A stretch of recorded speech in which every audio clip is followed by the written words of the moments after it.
پیارے دوستو السلام علیکم۔ عزیز دوستو، آج کی اس ویڈیو میں ہم بتائیں گے 7 کام ایسے ہیں جن کے کرنے سے غسل فرض ہو جاتا ہے۔ تو میرے دوستو، میرے پیارو، ویڈیو میں آخر تک بنے رہے۔ نمبر 1، اسلام قبول کرنے کے بعد غسل کرنا چاہیے۔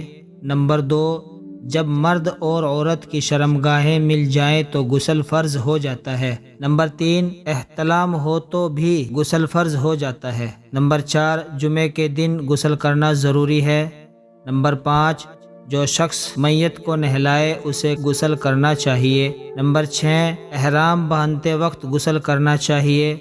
اور نمبر 7، عورت کو اذیت ماہانہ اور نفاس کے بعد غسل کرنا فرض ہے۔ تو میرے دوستو، میرے پیارو، یہ تھی غسل کن کن حالات میں کرنا چاہیے کی ویڈیوز۔ اگر آپ ایسی ہی اور ویڈیوز دیکھنا چاہتے ہیں تو ہمارے چینل عادل وائس آفیشیل کو سبسکرائب کریں، بیل آئیکن کو پریس کریں تاکہ آنے والی ویڈیو سے آپ باخبر رہ سکیں۔ ایسی ہی ویڈیوز دیکھنے کے لیے ملتے ہیں ایک اور نئی ویڈیو میں، تب تک کے لیے خدا حافظ۔